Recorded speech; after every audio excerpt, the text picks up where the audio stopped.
hermano, podemos llenar nuestra boca de esas alabanzas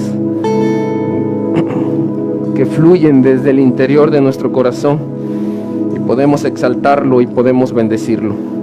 Mientras usted aquí en la reunión presencial busca en la primera carta a los Corintios, en el capítulo 3, verso 16 y verso 17, hoy solo nos ocuparán 2 versículos. No, si usted ya lo tiene ahí en la transmisión, también lo invitamos para que pueda leer con nosotros, todos al unísono, queridos hermanos, en la primera carta a los Corintios, capítulo 3, verso 16 y verso 17. Y dice así la palabra del Señor, leamos en Cristo Jesús. ¿No sabéis que sois templo de Dios y que el Espíritu de Dios mora en vosotros?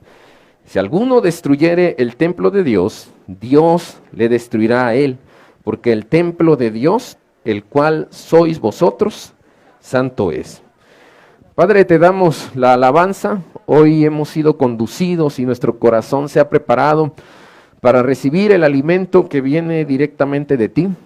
Tu palabra, Señor, va a producir vida en nosotros y nos va a dar un crecimiento adecuado.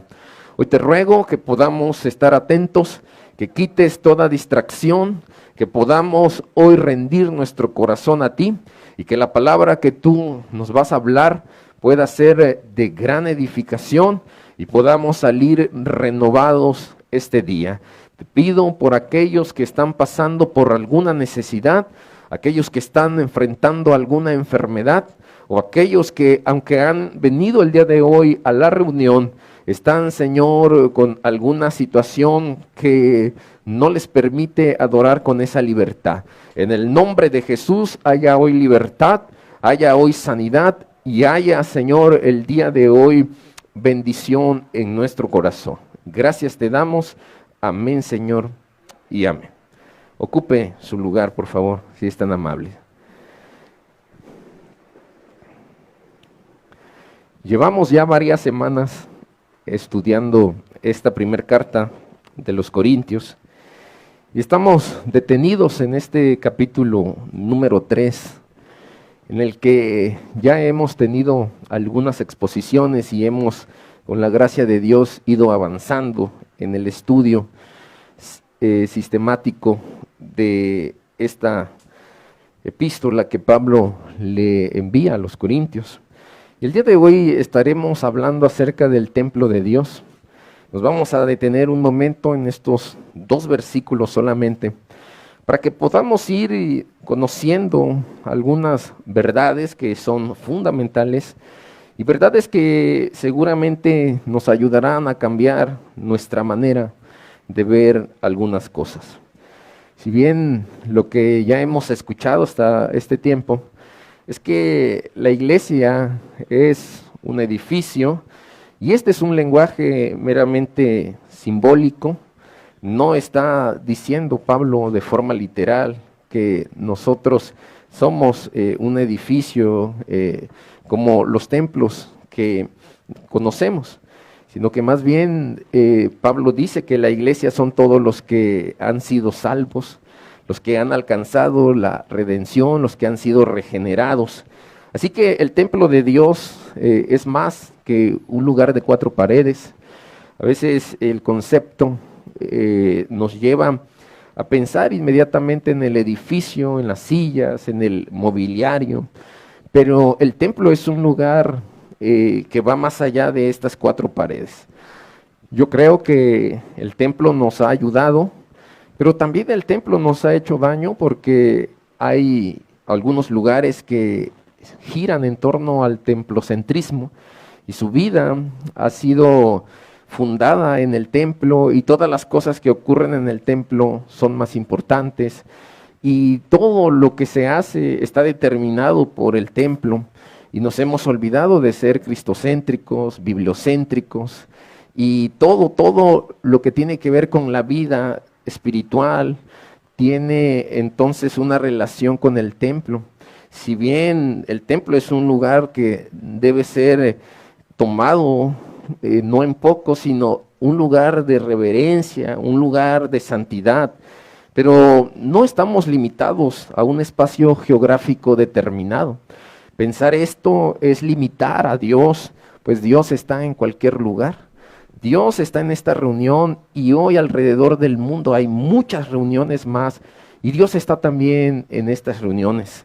Dios, a diferencia de nosotros, Él puede estar al mismo tiempo en cualquier lugar, en cualquier familia, en cualquier hospital. Mientras hay personas que se debaten ahora mismo entre la vida y la muerte, Dios está llegando a ellos, Dios está ahí. Así que no podemos limitar a Dios en el espacio ni en el tiempo. Y le quiero preguntar si usted sabe quién es el tiempo, usted conoce quién habita, quién mora en el templo. Y hoy Pablo nos va a enseñar acerca de esto. La iglesia, esa sería la respuesta, es el templo de Dios. En el versículo 16 leemos, ¿no sabéis que sois templo de Dios y que el Espíritu de Dios mora en vosotros? Lo que estamos nosotros atestiguando en estos dos versículos es que Pablo utiliza el vosotros según la Reina Valera en el castellano o el nosotros en un lenguaje más familiar. Lo que él está hablando aquí lo va a volver a tocar en el capítulo 6 y nos va a volver a decir que somos el templo del Espíritu Santo. Lo que él quiere diferenciar entre lo que está en el capítulo 6 y lo que hoy nos va a ocupar la atención y vamos a invertir el tiempo de estudio, es que aquí está hablando de una colectividad. Es decir, que el templo de Dios se puede ver desde dos puntos de vista distintos. Primero, desde el punto de vista colectivo. Pablo dice, nosotros, los que hemos sido salvos, usted, yo, todos los que estamos aquí en la reunión, pero tampoco podemos limitarnos ni caer en el orgullo de pensar que solo nosotros somos los que vamos a alcanzar salvación. Algo que a mí me impactó, que un día la pastora dijo en la iglesia donde me congregué por muchos años, es que el cielo será un lugar de muchísimas sorpresas, porque pensamos que alguien va a llegar al cielo y tal vez cuando lleguemos a aquellas moradas celestiales nos llevemos la impresión de la noticia que no vamos a encontrar a ese hermano, esa hermana o a esa persona que imaginamos estaría ahí en la casa del Señor. Pensamos que ciertos vecinos, que personas que se dedican a acciones que denigran la misma esencia de la imagen de la creación de Dios, no van a alcanzar ese lugar que nosotros tanto anhelamos, que es el cielo. Pero podemos llevarnos también la sorpresa de que esas personas van a estar ahí con el Señor.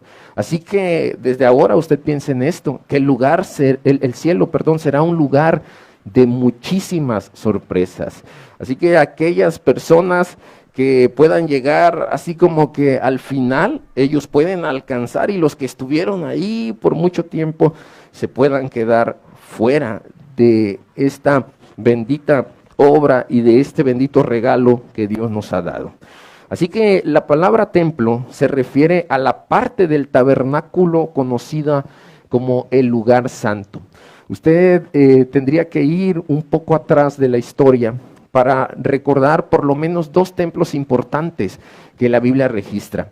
En el libro de Éxodo, en sus capítulos 25, 26 y en el capítulo 30 de Éxodo, vamos a encontrar la descripción de lo que Moisés nos está mostrando a través del tabernáculo. Dios le dio a Moisés la tarea, lo comisionó y le dio también la capacidad para que él pudiera crear el primer templo, y era una tienda y era conocida como el tabernáculo de reunión. Así que este lugar se dividía en tres partes. Primero había un atrio, después estaba el lugar santo y la última parte era el lugar santísimo. En el centro de un terreno estaba precisamente este tabernáculo y afuera había tiendas. Así que estaba rodeado por un grupo de personas. Los israelitas estaban ahí, se asentaron en aquel lugar. Y en aquella tienda estaba la presencia de Dios. En el lugar santísimo, una vez al año, tenía la posibilidad de entrar el sumo sacerdote. Y hoy quiero dejarles una tarea, tanto a los que están aquí como a los que están ahí siguiéndonos en la transmisión, que incluso, y lo digo con un poco de pena, que llegué yo a predicar y a decir que cuando entraba el sumo sacerdote tenía ahí una campanita y que cuando se dejaba de escuchar esa campanita, pues era porque había caído muerto, pues había entrado a la presencia de Dios en pecado. La verdad es que cuando usted lee Levítico y cuando usted lee los textos del Antiguo Testamento, eso es solamente una tradición, y alguien introdujo un comentario respecto a esta afirmación, pero no es algo que sea real, no es algo que esté ahí en la Biblia. Y lo hemos dicho, ¿no? Es que llevaba una campanita y hacía un ruido, y si dejaba de hacerse ese ruido, es porque ya había muerto y alguien lo tenía que sacar como con una especie de bastón, de gancho, lo jalaba del pie.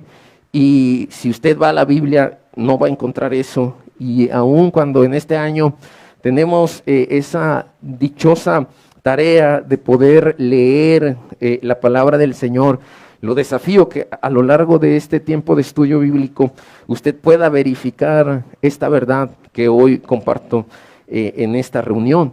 Así que ahí estaba el tabernáculo y había una división entre el lugar santo y el lugar santísimo. Había un velo, y en el lugar santo había algunos objetos que servían para el servicio del Señor. Aquí yo tengo un púlpito y hay algunos objetos. Ahí había algunos objetos como el altar del incienso, en donde se presentaban los sacerdotes para elevar oraciones a Dios, el candelabro de oro, que es el simbolismo de la luz. Jesús es luz. La Biblia dice en Mateo 5 que nosotros somos luz. Una luz no puede ser escondida debajo de algún lugar, de una cama. La luz tiene que resplandecer. Y estaba la mesa también de los panes de la proposición, y en esa mesa había 12 panes que representan a las 12 tribus del pueblo de Israel. La Biblia dice también que Jesús es el pan de vida, que si nosotros vamos a Él y comemos de ese pan de vida, vamos a ser alimentados, vamos a recibir satisfacción en nuestra vida. Todos los que estamos aquí, y aún muchas personas que no han venido a los pies del Señor, todos nos identificamos con algo. Tenemos hambre, tenemos necesidad en nuestra alma. Todos necesitamos recibir un alimento en nuestro espíritu. Hay quienes a través de la literatura, a través del arte, a través de la poesía, a través de la música clásica o de cualquier otro género, intentan llenar ese vacío espiritual. El hombre siempre tendrá necesidad, una necesidad espiritual, y con algo o con alguien habrá de llenar esa espiritualidad. En cierto modo, entonces, todos somos seres espirituales, pero la práctica o la forma de tratar de vivir esa espiritualidad tiene diferencias de una persona a otra, de un grupo de personas a otro grupo de personas. Así que este es el primer templo del cual Moisés fue el hombre que Dios levantó para la edificación. Pero hay un segundo templo, y es el templo que Salomón construyó. Un templo que David había iniciado, un lugar en donde, según el primer libro de Reyes, capítulo 8, la gloria de Dios estaba ahí, que en el Antiguo Testamento se conocía como el Shekinah, o la gloria de Dios. Era tanta la presencia del Señor que ahí las personas que se acercaban delante de Él se postraban y adoraban. La presencia de Dios llenaba aquel lugar. Nosotros que hemos tenido la dicha de experimentar esa dulce presencia, podemos dar testimonio también de lo que esto significa en nuestra vida. Así que vosotros formamos la iglesia. Queridos hermanos, Dios está presente y es una realidad. La presencia de Dios es percibida, pero también la presencia de Dios es disfrutada en nuestra vida. En la primera carta de Pedro, capítulo 2, verso 9, leemos: pero ustedes son familia, dice Pedro, somos miembros de la familia de Dios, son sacerdotes al servicio del rey y son su pueblo. Como sacerdotes de Dios tenemos una responsabilidad. El sacerdote en el Antiguo Testamento ministraba, llevaba el sacrificio delante de Dios para que el perdón de los pecados, la purificación entre el pueblo pues fuera una realidad. Así que ahora usted y yo somos real sacerdocio, somos nación santa, somos un pueblo que Dios ha adquirido para que podamos anunciar la luz del Evangelio del Señor. Fuimos trasladados de un mundo, de un reino de las tinieblas, del mal, para que ahora vengamos a hacer luz en medio de toda esta oscuridad. Algunos se han de cuestionar si vale la pena. Algunos han de pensar por qué Dios, siendo tan poderoso, no cambia inmediatamente las circunstancias. Al igual que usted, yo también suspiro y anhelo que estos cambios puedan manifestarse. Al igual que usted, yo también deseo que la violencia se acabe. Al igual que usted, yo también deseo que todas las personas que ahora están enfermas puedan ser levantadas de esa condición en la cual se encuentran. Al igual que usted, yo también anhelo profundamente que Dios cambie todo este entorno que nos ha golpeado y que nos ha lastimado. Pues ¿quién de nosotros no ha sentido tristeza del año pasado hasta el día de hoy? ¿Quién de nosotros no ha derramado una lágrima durante estos tiempos tan difíciles? ¿Quién de nosotros no se ha angustiado? ¿Quién de nosotros no ha querido tomar la llave, abrir la puerta de la casa y salir corriendo e irte así hacia algún lugar sin tener un rumbo fijo, solamente perderte de esta realidad tan terrible que nos está tocando vivir? Y en medio de eso seguimos luchando, en medio de todo este entorno seguimos levantando nuestras manos al cielo, en medio de esta imposibilidad humana seguimos clamando a Dios y esperando que Él traiga respuesta, que Él se derrame, que Él venga sobre su templo, que Él pueda ser percibido por nosotros en esta colectividad. Hoy venimos con tantas añoranzas, hoy venimos a la casa de Dios queriendo que Él nos dé una palabra, hoy venimos queriendo que el Señor alimente nuestro espíritu, hoy queremos salir satisfechos, pero quiero recordarte que tú eres un sacerdote, somos sacerdotes, ministros de Dios, ministramos la adoración, ministramos la alabanza, ministramos la oración, ministramos la intercesión, ministramos la enseñanza de la palabra de Dios, ministramos el evangelio de la salvación y la predicación de este bendito mensaje. Entonces, queridos hermanos, debemos mirar lo que Pablo también enfatiza. Dice que los sacerdotes de Dios, nosotros debemos ser santos. Lo que encontramos en esta primera carta de Pedro también es lo siguiente. Dice, por tanto, ceñid los lomos de vuestro entendimiento, sed sobrios y esperar por completo en la gracia que se os traerá, dice, cuando Jesucristo sea manifestado. Como hijos obedientes, no os conforméis a los deseos que antes tenías, estando en vuestra ignorancia, sino como aquel que os llamó es santo, sed también vosotros santos en toda vuestra manera de vivir, dice el apóstol Pedro. Porque escrito está, sed santos porque yo soy santo. Y sin santidad, dice la Biblia, nadie podrá ver al Señor. Así que como iglesia tenemos que levantarnos y tenemos nosotros que reflejar esa santidad y el énfasis de lo que Pedro señala al final del texto es sumamente importante. Él dice que en nuestra manera de vivir seamos santos. Cuando hablamos del tema de la santidad en la iglesia, estamos en dos extremos. Y los dos extremos son terriblemente peligrosos. El primer extremo es un extremo en cierta manera muy religioso, porque en ambos casos hemos hecho una especie de reducción. Hemos reducido el tema y el concepto de la santidad primero en pantalones, en aretes, en maquillaje, incluso en corbatas. Hay quienes creen que la santidad de Dios está condicionada a una corbata. Hay también quienes creen que entre más pobres, económicamente hablando, sea una persona, esa persona es más santa. Así que hemos hecho una reducción sumamente peligrosa. Pensar en alguien que sea rico es pensar en alguien que no tiene santidad, y eso es un terrible error. Es una equivocación que hemos abrazado. Es algo que incluso está tan dentro de nuestra mente y ha bajado a nuestro corazón, que en nuestro modo de vida nosotros lo hacemos tan relevante. Y no es así. No podemos nosotros estar en ese punto. Cuando la Biblia dice en la bienaventuranza de Jesús que son bienaventurados los pobres, está hablando de aquellos pobres de espíritu. La humildad, hablar de una persona humilde, inmediatamente, sobre todo en el concepto latinoamericano, es pensar en alguien que tiene que estar en pobreza. No es así. Hay muchas personas de buena posición económica que son más humildes que aquellas personas que económicamente no puedan tener una solvencia sana. Debemos considerar que la santidad no puede ser reducida a estos aspectos. Y por otro lado, encontramos el extremo de pensar que nuestra vida tiene que ser dirigida por la siguiente frase.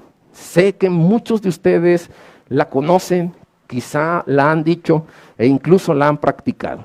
Decimos que a Dios no le importa lo que está en el exterior, sino que a Dios le importa solo lo que está en el interior nuestro. Y lo decimos de esta forma, es que Dios mira el corazón y Dios no le interesa lo que hay en el exterior.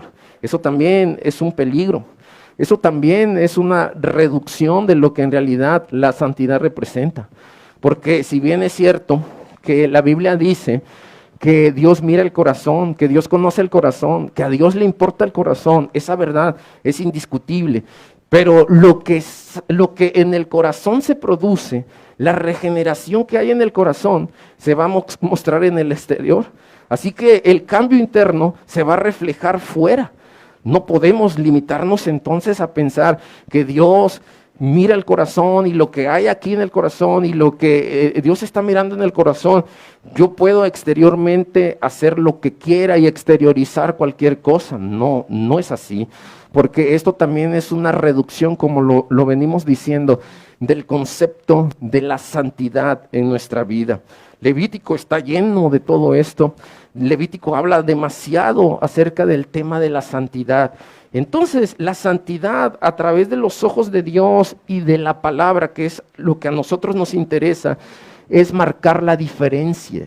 Ser santo tiene que ver con marcar la diferencia. Cuando el pueblo de Israel fue liberado de Egipto, ellos estaban en medio de un pueblo pagano, un pueblo lleno de idolatría, un pueblo que no agradaba ante los ojos de Dios su modo de vida. Entonces Dios los lleva al desierto y los prepara ahí. Dios les da instrucciones, Dios les dice de qué manera ellos tienen que vivir. Por eso la enseñanza tiene eco ahora en las palabras de Pedro, diciendo que debemos ser santos en toda vuestra manera de vivir. Los está Dios purificando, limpiando en ese desierto, y los está conduciendo el Señor a través de su mano, porque ahora, ¿qué creen? Los va a meter a otros pueblos donde también va a haber idolatría, paganismo, en donde también la gente va a actuar de forma tan desbordada, y no es lo que el Señor quiere para con su pueblo. Así que les da un manual, un instructivo, para que ellos puedan entender ese instructivo y puedan vivir en esa enseñanza que Dios le está transmitiendo al pueblo. Así que santidad tiene que ver con marcar diferencia, es ser diferente en un mundo corrompido. La pregunta es, ¿cómo puedo ser diferente yo en medio de un mundo tan corrompido como este? A veces cuando estamos intentando marcar esa diferencia, incluso la gente quiere abusar, se aprovecha, la gente se ríe, se mofa, porque considera que nosotros estamos en una categoría, y voy a usar la palabra, de tontos, y no es así. No es que nosotros lo seamos, sino más bien es que nosotros queremos agradar a Dios en todas las cosas. Es que queremos marcar diferencia, es que queremos vivir bajo los parámetros y los estándares de Dios. la pregunta obligada de este día: si nosotros somos el templo de Dios, ¿estamos marcando esa diferencia en el mundo? Si usted y yo formamos el templo de Dios, la casa de Dios, estaremos viviendo, marcando esa diferencia. Para ir finalizando este primer apartado, quiero decirle que en la vida hay modelos. Los jóvenes principalmente siguen modelos de artistas, de actores, de actrices, de deportistas famosos, de gente de influencia. Hoy en día, con esto de la explosión digital, se conocen como influencers aquellos que a través de la internet y principalmente plataformas como YouTube, que para mí YouTube es como una universidad. Hoy en día, si tú no quieres aprender algo es porque no quieres. Lo que tú quieras aprender está ahí, claro está, no bajo la normatividad ortodoxa o no bajo esos manuales quizá tan sofisticados, pero de que aprendes algo, tú lo puedes aprender desde esas plataformas virtuales. Y muchos de estos influencers están marcando un modelo, un estilo de vida, una forma en la que muchos seguidores están adoptando esa misma ideología o ese mismo estilo. Pero la iglesia tiene entonces que establecer un estilo, una forma. La iglesia tiene que ser un cuerpo de influencia a su alrededor. Liderazgo es influencia. Así que la iglesia tiene que estar influenciando en el entorno. La iglesia está bajo ataques. Hoy estamos viviendo tiempos peligrosos, tiempos terribles, quizá como nunca antes. Tal vez me puedo equivocar, pero la familia está en crisis y la familia está bajo ataques severos. La religión está siendo vista desde otra manera. También los movimientos de estos tiempos están atacando al modelo que hemos estado siguiendo. Lo que hoy vemos es una desconstrucción de las cosas. Lo que por generaciones se había construido, hoy movimientos como la ideología de género, el feminismo, el aborto y toda esta serie de movimientos, y muchos de ellos filosofías, fábulas e ideologías, ni siquiera son teorías que tengan algunos aportes o argumentos que puedan respaldar lo que ellos están queriendo enseñar.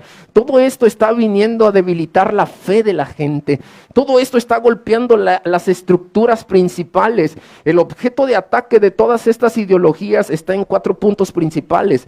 Las mujeres, la familia está siendo atacada, la religión y la educación sexual. Quieren reprogramar, quieren hacer un recambio en nuestra mente, pero la iglesia de Dios tiene que despertar. La iglesia del Señor tiene que ser un lugar en donde el poder y la presencia suya esté presente.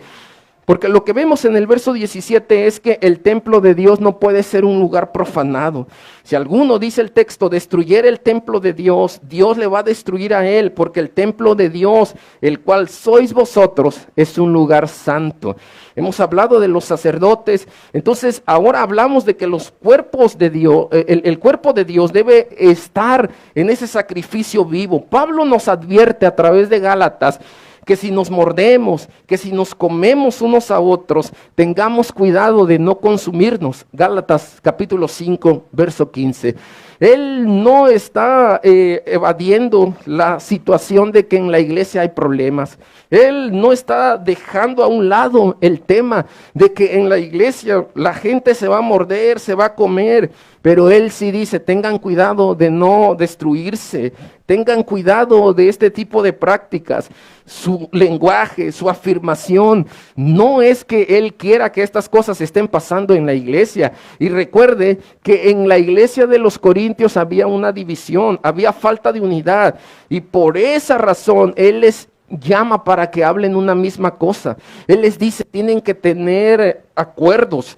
Usted podrá traer a su memoria las palabras de Jesús al afirmar que un reino que está dividido no va a prosperar. Una casa dividida tampoco va a poder prosperar. Si no prospera un reino dividido, si el mismo reino de las tinieblas, Jesús hace esa afirmación no podrá crecer, no podrá prosperar si está dividido. Cuanto más la iglesia del Señor, si nos dividimos en acciones, si nos dividimos en pensamientos, si no llegamos a acuerdos sensatos, entonces la iglesia puede estar en un peligro de desvanecerse, de no permanecer. La iglesia puede dividirse, la iglesia puede tener muchísimas consecuencias. Lo que nosotros podamos hacer si la iglesia no toma cartas en el asunto. Así que, queridos hermanos, la iglesia necesita vivir bajo esa unidad. Necesitamos recomponer nuestro camino. Si en algún momento hemos comenzado a ir por un camino equivocado, la iglesia del Señor no puede ser profanada. Y una de las maneras de profanar la iglesia de Dios, de perderle la reverencia, de destruirla, es lo que Pablo está diciendo, es a través precisamente de la falta de unidad, de la falta de participación, de la falta de ese compañerismo. Cuando Jesús afirma esta palabra, Él está haciendo un milagro y lo están acusando de que ese milagro fue producto de una obra que venía del reino de las tinieblas. Y dice, es que la gente le dijo, es que ese milagro tiene que ser una obra de Belcebú, el príncipe de los demonios. Entonces le acusaron de que lo que él había hecho provenía directamente del reino de Satanás. Y Jesús es en ese momento en que hace esta afirmación. Yo quiero que pongamos en la balanza la expresión de Jesús. Si un reino dividido, si el reino de Satanás, si Satanás, los demonios y todo su ejército no puede estar dividido porque no va a prosperar, no va a crecer, la iglesia del Señor necesita entonces reflexionar acerca de esto. La iglesia necesita caminar en una avanzada. La iglesia del Señor tiene que ir bajo la dirección de aquel que es dueño de este lugar, del que es dueño de nuestras vidas. El templo de Dios es un lugar sagrado, es un lugar santo. El templo de Dios es un lugar en donde habita su presencia. Hermanos, yo no sé si usted anhela esa presencia todos los días. Yo no sé si usted tiene esa hambre, ese deseo de esa presencia, tocando, llenando su ser. Pero la iglesia puede ser profanada de otra forma. La iglesia puede ser destruida a través de falsas doctrinas. Esto es algo también de lo que Pedro nos advierte y nos dice que pueden levantarse falsos maestros.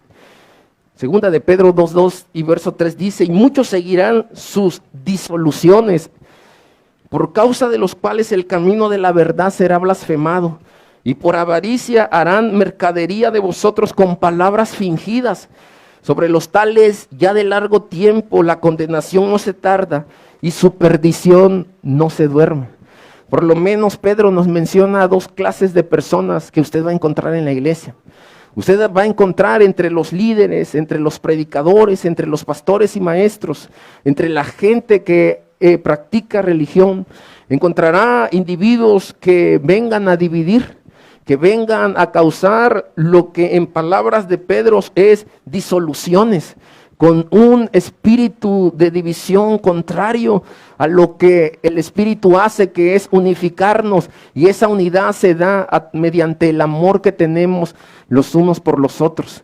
No sé si usted por mucho tiempo se ha preguntado por qué Dios dice tanto que nos amemos, que nos amemos.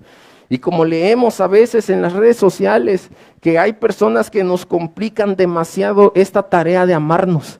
Yo lo quiero amar, ellos me quieren amar, pero nos complicamos tanto la tarea de amarnos mutuamente. Hacemos tantas cosas y Pablo nos llama a que podamos soportarnos, a que en esa misma dinámica del Espíritu podamos mediante el amor como si fuera el pegamento o el cemento. Tú y yo somos los ladrillos y el amor va a venir a pegar esos ladrillos. Así que necesitamos más que nunca amor, pero ese amor del cual Corintios 13 nos habla, un amor que todo lo soporta, un amor que todo lo espera, un amor que no busca lo suyo, un amor distinto al amor que tal vez hemos profesado o hemos dicho tener. Es un amor muy importante en la vida de la iglesia, porque a través de ese amor y la práctica de ese amor de los unos a los otros, vamos a ir quitando esas disoluciones o esas divisiones dentro del cuerpo de Cristo. Pero hay otro tipo de personajes que usted puede encontrar aquí, y se habla acerca de los ávaros. Pero la consecuencia de los que dividen es que van a blasfemar la verdad de Dios. Cuando usted pueda venir a la iglesia por primera vez y encuentre que en la iglesia hay divisiones, que en la iglesia no hay buenas relaciones, que en la iglesia no hay unidad, entonces la verdad de Dios puede ser blasfemada. Porque la gente dirá, para ir a ese lugar y prefiero evitar estar ahí, congregarme, ser parte de aquellos que dicen ser cristianos. Y esto es una afrenta a Dios. Esto, en lugar de traer algo bueno para la causa de la iglesia y la obra de Dios y el templo de Dios, esto traerá destrucción. Esto debilitará la estructura. Esto nos golpeará. Y tenemos nosotros que ser muy precavidos. Y les decía del segundo tipo de personas o de predicadores o de líderes que va a encontrar, y son los ávaros. Aquellos que van a hacer mercadería con las palabras que fingen. Aquellos que van a tomar la palabra de Dios y que entonces van a influenciar en las personas y que van a querer ganar y van a hacer de su vida un ejercicio que a Dios no le agrada. Van a comenzar a robar dinero dentro de la iglesia a través de diferentes metodologías, engaños y artimañas y estrategias. Intentarán enriquecerse con ganancias que Pablo dice son deshonestas.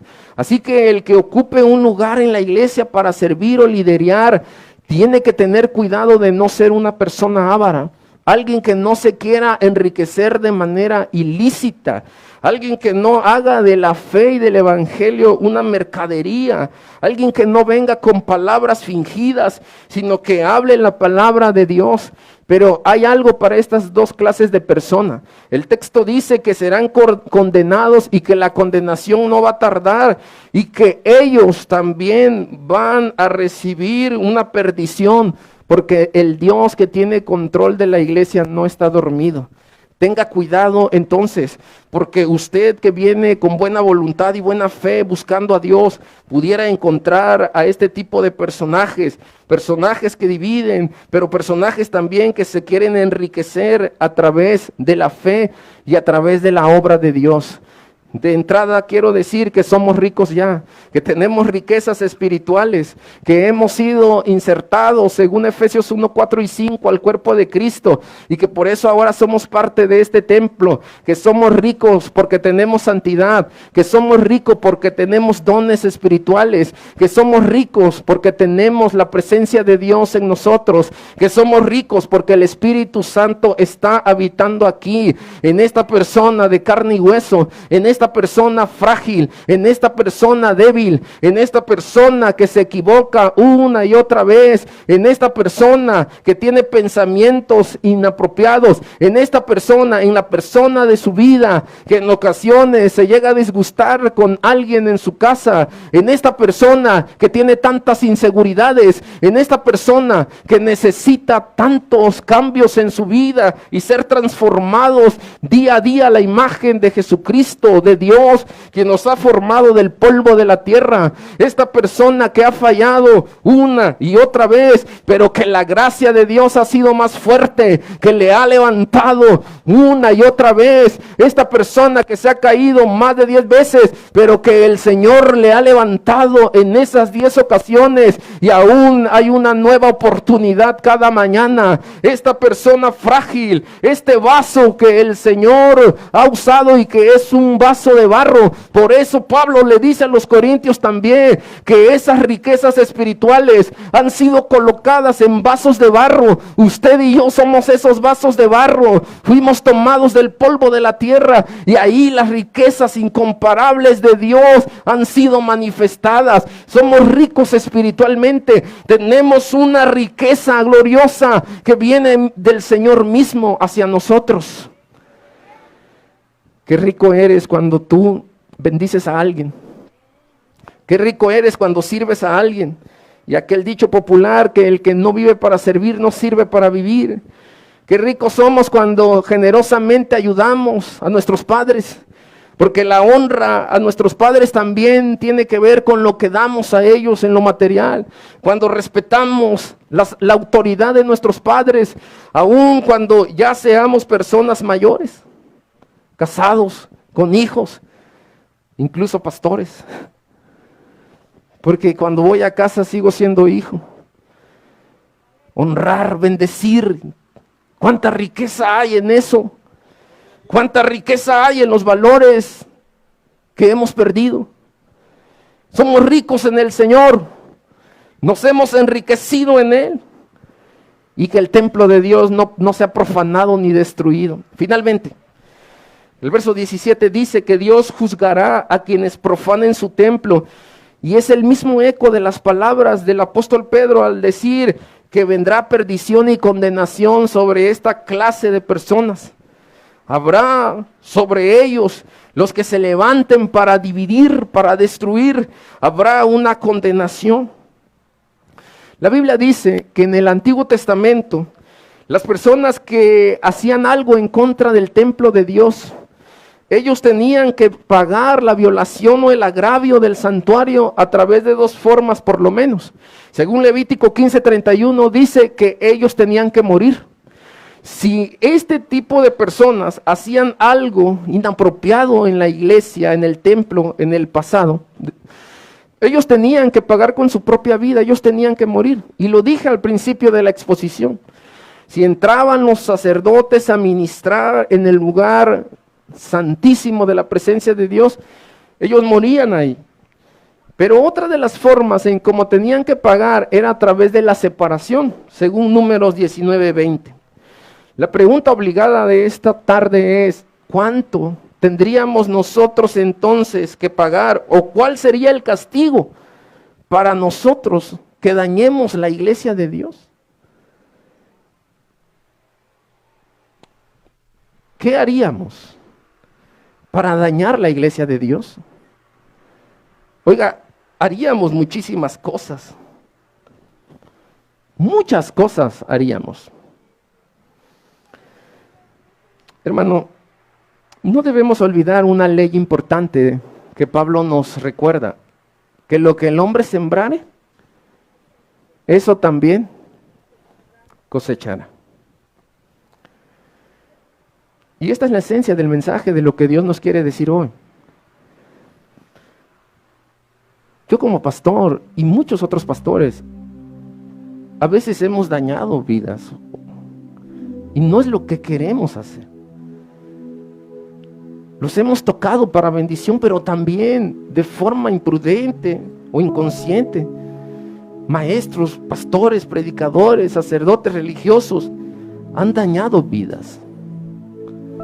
Muchos intencionalmente y con malicia lo han planeado y lo han hecho.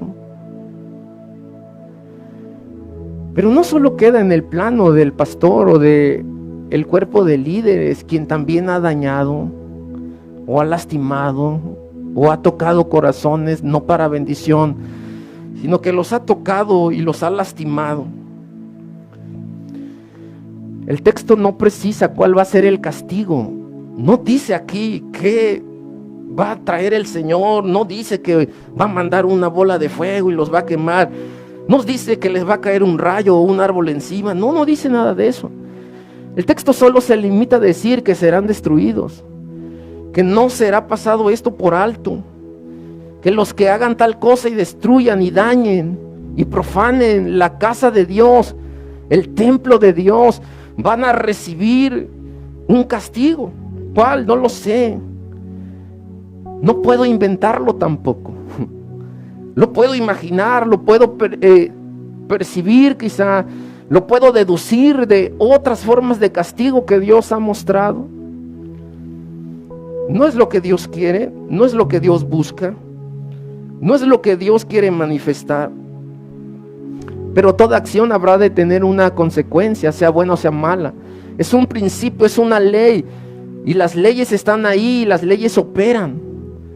Hay una ley en el espacio, hay una ley en la naturaleza, hay una ley en el reino animal, hay una ley que nos rige.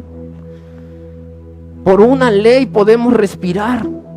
Hay leyes que están ahí para tener la estabilidad, el mundo y las cosas puedan marchar en orden. Y las leyes sirven para darle ese orden y encauzar las cosas. Pero lo que Dios nos quiere decir y recordar es que si nosotros destruimos su templo, un día nos va a juzgar y vendrá un castigo o un mal. ¿No es esto para atemorizar? Esto es más bien una advertencia para reflexión. Y así como decía que nosotros hemos también hecho y tocado de forma equívoca, usted, la iglesia, ha tocado también la familia pastoral. Y muchas iglesias han tocado a las familias pastorales. Y el daño ha sido ida y vuelta, vuelta e ida.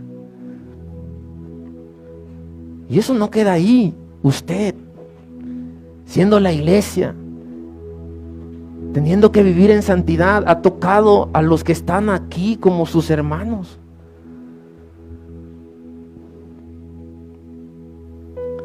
Y ha causado una serie de complicaciones terribles. Y es ahí donde Pablo nos lleva a mirar a Pedro, a Cefas, a Apolos, a mirar a los que son de Cristo y a mirar a la iglesia dividida. A ese punto lo aterriza el pensamiento Pablo y dice: ustedes que están viviendo en división, ustedes que están provocando cismas, ustedes están tocando y están destruyendo sin darse cuenta o de forma quizá inconsciente, están destruyendo esta obra, están causando mal. Y recuerden, les advierte Pablo, que serán juzgados por Dios y sobrevendrá un castigo si esto no se corrige.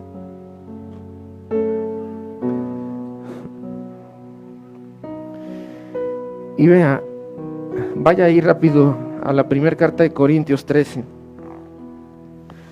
para ir viendo cómo terminamos hoy. Y en medio de ese ambiente, a estos hombres que están causando división y problemas, a estos que están destruyendo el templo y que están viviendo fuera de la santidad, les dice esto: si yo hablase lenguas humanas y angelicales y no tengo amor, vengo a ser como un metal que resuena o címbalo que retiñe. Y si tuviese profecía y entendiese todos los misterios y toda ciencia, y si tuviese toda la fe de tal manera que se trasladasen los montes, y no tengo amor, nada soy. Y si repartiese todos los bienes para dar de comer a los pobres, y si entregare mi cuerpo para ser quemado, y no tengo amor, de nada sirve. El amor es sufrido, el amor es benigno, el amor no se envanece, no hace nada indebido, no busca lo suyo, no se irrita, no guarda rencor, no se goza de injusticia, mas se goza de la verdad. Todo lo sufre, todo lo cree, todo lo espera, todo lo soporta. El amor nunca deja de ser, pero las profecías se acabarán y cesarán las lenguas, y la ciencia se acabará, porque en parte conocemos y en parte profetizamos. Mas cuando venga lo perfecto, entonces lo que es en parte se acabará. Cuando yo era niño, hablaba como niño, pensaba como niño y juzgaba como niño.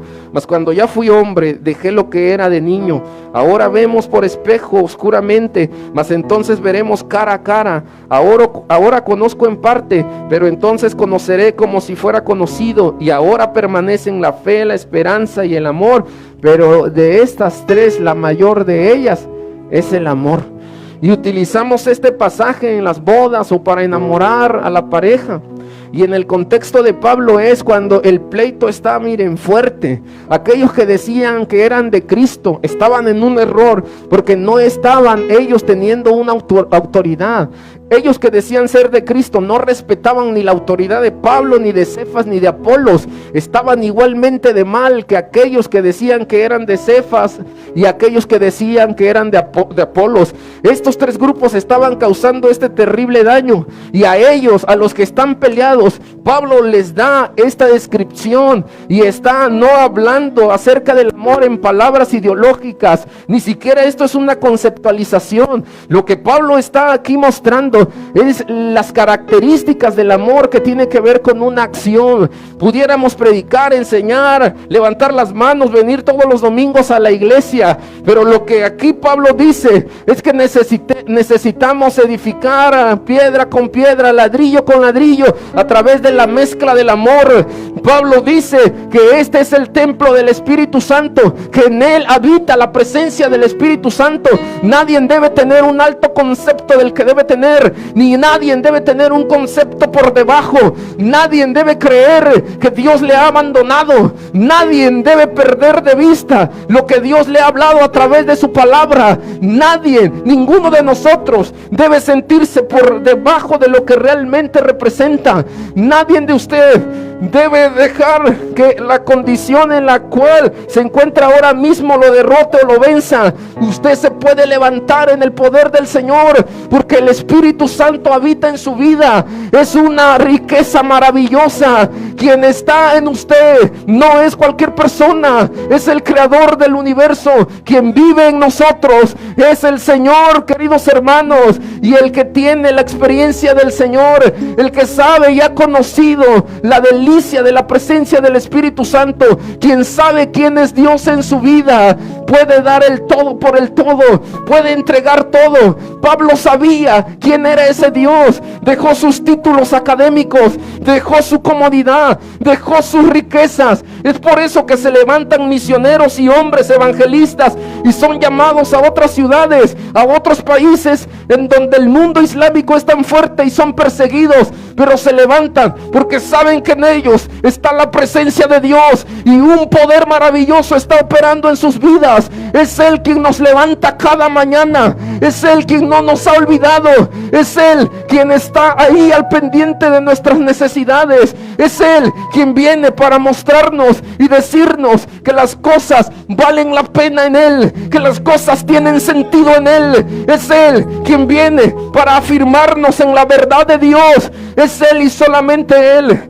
Esta semana pensaba en una situación en donde me decían, ¿para qué oramos si quizá las cosas no suceden? Y Dios me hacía entender que estamos en este mundo para ser un vallado y para tener, queridos hermanos, la determinación de hacer una especie de contención frente al dolor y ante lo malo. Estamos aquí para aliviar la enfermedad. Estamos aquí para ayudar a otros. Dios dice venid y soportar. Estamos aquí para soportar, y es a través de la oración que podemos nosotros hacer ese vallado de contención. Si en todo esto que estamos viviendo hay tantas cosas malas, imagínense si no hubiera un grupo, si no hubiera una iglesia que tiene la misión de hacer ese vallado de contención y de ayudar a otros, de bendecir a otros, de ir hacia otros para traer una sanidad en sus vidas, para darle ese apoyo moral y espiritual que el alma necesita. Si no estuviera la iglesia, imagínese cómo la maldad nos golpearía. Entonces estamos colocados aquí para sanar, para que el dolor sea aliviado en el corazón de las personas y para que podamos ser esos instrumentos de consolación que consuelen a otros. Por eso Dios nos ha consolado.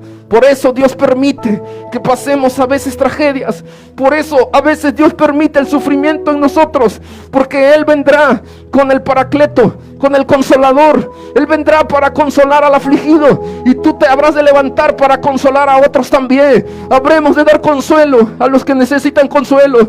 Habremos de restaurar. Cuando tú y yo estábamos hechos pedazos, alguien vino y nos ayudó y fuimos restaurados, y Dios nos restauró para ir y restaurar a otros. Somos llamados para ser pacificadores. Tenemos que hacer esa obra de pacificación entre los hermanos y entre todas las personas que están a nuestro alrededor. Dios ha venido a traer paz a través de Cristo, pues éramos enemigos de Dios antes de ser sus hijos, y Dios a través de ese sacrificio nos hizo sus amigos. También podemos nosotros traer esa paz en la vida de los que la necesitan. Somos la iglesia del Señor, que va a caminar al paso del Señor. Vamos a ir y nadie nos va a detener en su nombre. La iglesia del Señor se levanta y la iglesia del Señor predica. Pero nadie puede tener paz entre sus hermanos y entre los demás cuando tiene en su corazón una eminente guerra. Necesitamos traer paz al corazón para tener paz entre nosotros también. Este es el tiempo de Dios para ti. Ese es el tiempo de Dios en el que podamos levantarnos y podamos decir: este es el templo, soy el templo, somos el templo de Dios. Y este lugar es tan sagrado, la reverencia debe ser tal como lo que hacemos afuera de este lugar, porque la vida cristiana es un estilo de vida que va marcando una diferencia entre los demás.